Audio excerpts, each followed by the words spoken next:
नमस्कार, आप देख रहे हैं सांस्कृतिक राजधानी न्यूज और आपके साथ मैं हूं प्रियंका। आइए बढ़ते हैं खबरों की ओर। देवघर के महेशमारा हॉल्ट के शिलान्यास कार्यक्रम के दौरान गोड्डा के सांसद निशिकांत दुबे ने बड़ा बयान दिया। उन्होंने कहा कि 2025 के बाद दुनिया के नक्शे से पाकिस्तान का नामोनिशान मिट जाएगा। निशिकांत दुबे ने दावा किया कि पाकिस्तान 3 हिस्सों में बंटेगा, बलूचिस्तान, पापुस्तान और पंजाब के नाम से नए देश अस्तित्व में आएंगे। सांसद दुबे ने कहा, सबसे पहले हम पाकिस्तान द्वारा कब्जाए गए कश्मीर को वापस लेंगे। उसके बाद पाकिस्तान खंडित होगा। यह सब प्रधानमंत्री नरेंद्र मोदी की गारंटी वाली सरकार में संभव होगा। महेशमारा हॉल्ट के विषय में दुबे ने बताया कि काफी लंबे समय से स्थानीय लोग इसकी मांग कर रहे थे। दशहरा तक हॉल्ट का निर्माण कार्य पूरा कर लिया जाएगा। इससे क्षेत्र के करीब 20 से 25 गांवों के लोगों को रेल यातायात में बड़ी सुविधा मिलेगी। कार्यक्रम में बड़ी संख्या में स्थानीय लोग मौजूद रहे और सांसद के इस घोषणाओं का जोरदार स्वागत किया।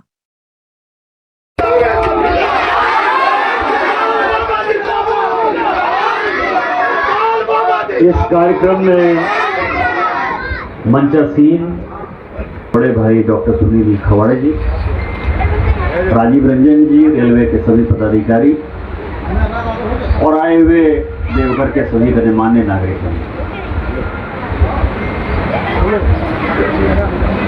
2009 में डीआरएम साहब मैं यहाँ चुनाव लड़ने के लिए, मेरा जन्म वैसे देवघर में हुआ। मेरे पिताजी यहीं नौकरी करते थे। बादला साहब भी हैं यहाँ, रामनंदन बाबू यहाँ वरिष्ठ पत्रकार हैं। उनके साथ मेरे दो मामा जो है प्रोफेसर थे उसी कॉलेज। और एक तरह से समझिए कि आने के बाद मुझे लगा कि मेरे तरफ से ये गलत डिसीजन था कि मुझे यहाँ चुनाव लड़ने के लिए आना था। कहीं से कोई संभावना नहीं थी कि मैं ये चुनाव जीत भी सकता। जिस पहले शख्स ने हाथ थामा और कहा कि मैं आपको तन मन धन सबों से समर्थन दूंगा, वो डॉक्टर सुनील खवाड़े।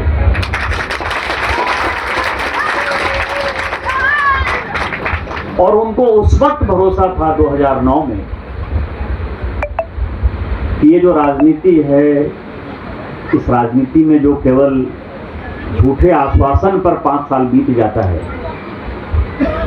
शायद मैं कुछ कर पाऊं। जीत गया मैं चुनाव, जीता भी बड़ा आश्चर्यजनक तरीके से। मुझे केवल 1,90,000 वोट आया। जो मेरे प्रतिद्वंदी थे उनको 1,84,000 वोट आया। जो नंबर 3 थे उनको 1,79,000 वोट आया। और मेरे मित्र थे मुख्यमंत्री के बड़े भाई हेमंत सोरेन जी के बड़े भाई दुर्गा सोरेन जी, जिन्होंने मेरे कारण यहाँ जेएमएम और कांग्रेस का समझौता तोड़ा था, खुद खड़े हुए यहाँ, उनको 79,000 वोट आए। विधानसभा था जहाँ मैं 3300 वोट से आगे हुआ, नहीं तो सभी की सभी विधानसभा हार। लेकिन क्या था, कहीं किसी से हारा, कहीं किसी से हारा और फाइनली 6,000 वोट से जीत। अब आप समझिए कि समस्या ये है कि आप लगती पिलती जीतते हैं, अपोजिशन की सरकार होती है, लेकिन ये जो शहर है, ये शहर बाबा बैद्यनाथ का शहर। यहाँ जो कुछ भी होता है वो बाबा की मर्जी से होता है। यही कारण है कि मुझे किसी की कभी कोई परवाह नहीं है। मेरे मन में जो आता है वो मैं करता हूँ, मेरे मन में जो आता है वो मैं बोलता हूँ।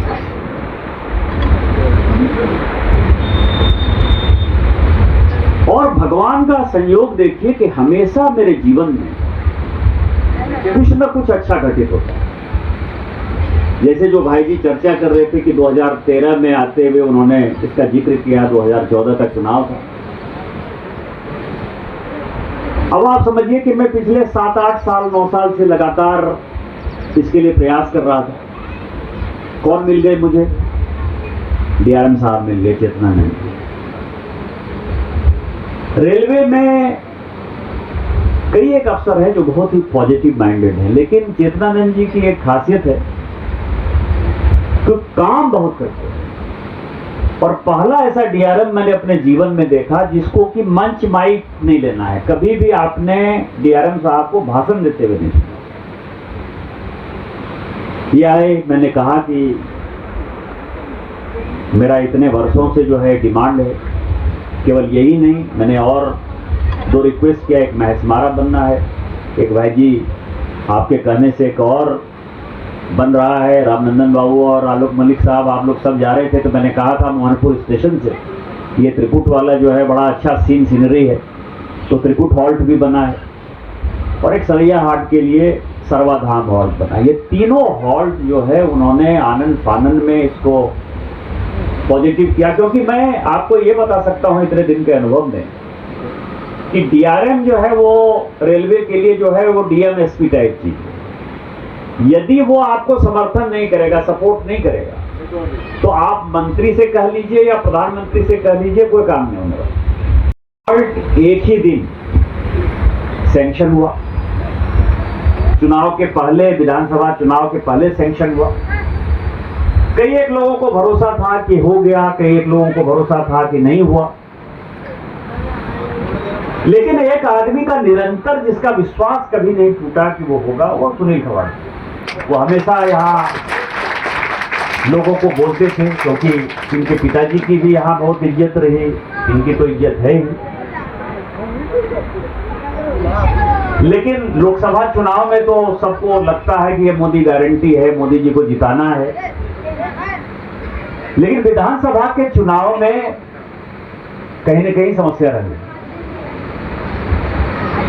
लेकिन ये मोदी गारंटी है।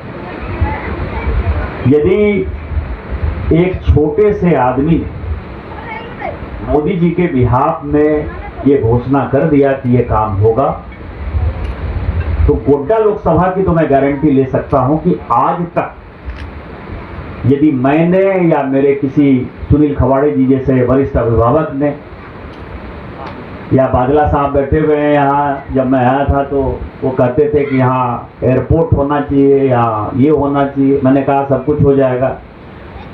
और ये इन लोगों का चार्टर हुआ करता था। मैं आपको बताऊं, यहाँ के एक बड़े बिजनेसमैन बैठे हुए हैं, चैम्बर ऑफ कॉमर्स का पूरा टीम बैठा हुआ है, पत्रकार बैठे हुए हैं। जब भी चुनाव आता था तो एक प्रेशर ग्रुप जो है जरूर देवघर गोड्डा लोकसभा में बनता था। कोई कहता था गोड्डा में हम रेल पहुंचा देंगे, कोई चार्टर लेके यहाँ बैठता था कि हाँ बिजनेसमैन के लिए ये कर देंगे। चुनाव में सब हाँ बोलता था, चुनाव खत्म हो जाता था। क्योंकि जो देवघर है, देवघर में मैं सबसे छोटा, मतलब आप समझिए जिसकी हैसियत सबसे छोटी होगी वो मैं सांसद।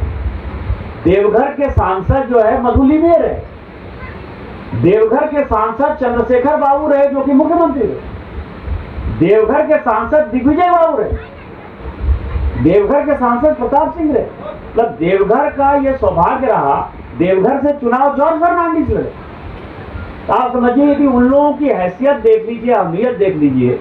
तो उसमें छोटा मैं था, लेकिन थोड़ा बहुत दिग्विजय बाबू को छोड़ दीजिए तो किसी ने देवघर के लिए कुछ नहीं।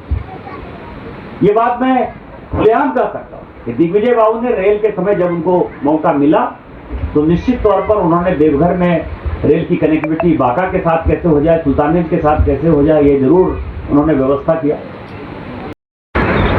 कि जो मोदी गारंटी है, उस मोदी गारंटी में आपको भरोसा होना चाहिए। यहाँ गिरधारी जी बैठे हुए हैं, यहाँ बूढ़ा जी बैठे हुए हैं। मुझे नहीं लगता कि भाई जी आपको छोड़कर इस गांव में किसी को भरोसा, क्योंकि जब मैं चुनाव में आया, विधानसभा चुनाव में, तो उस वक्त भी कहते हैं नहीं बोले थे चुनाव जीतना चाहिए। लेकिन मुझे लगता है कि आज के बाद शायद ये बात खत्म हो जाएगी। डीआरएम चेतनानंद सिंह जी हैं यहाँ, रेल मंत्री अश्विनी वैष्णव जी हैं यहाँ, देश के प्रधानमंत्री मोदी जी। और जो मोदी जी कहते हैं उसी को आप अक्षरशः सत्य मानिए। जैसे अभी इस कार्यक्रम के समाप्ति के पहले हम 2 मिनट मौन भी रखेंगे पहलगांव के शहीदों के नाम पर। डीआरएम साहब, मैं ये कह सकता हूं कि आज जो देश के हालात और जिस ढंग से हिंदुस्तानियों को, खासकर हिंदुओं को चुन चुन कर मारा है पाकिस्तानी आर्मी ने, आज मैं आपको यहां से बोलकर जा रहा हूं कि बिहार में जो माननीय प्रधानमंत्री जी ने कहा कि सब आतंकी को मिट्टी में मिला देंगे, ये 2025 के बाद मैं बहुत दावे के साथ कह रहा हूं, और ये जितने पत्रकार हैं उन लोगों के, कि 2025 के बाद इस पृथ्वी पर से पाकिस्तान नामक देश खत्म हो।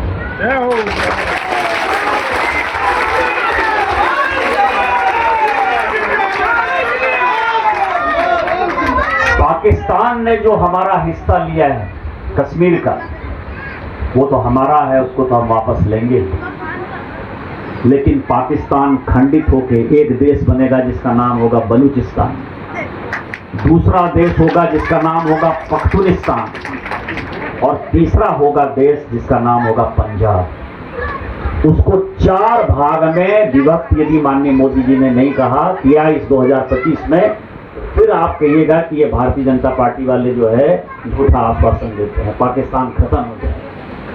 यही मोदी की गारंटी है, यही विश्वास है, इसी कारण से वो पिछली बार इस देश के प्रधानमंत्री बने हैं। आप लोगों को ये महेशमारा हॉल्ट की ढेर सारी बधाई।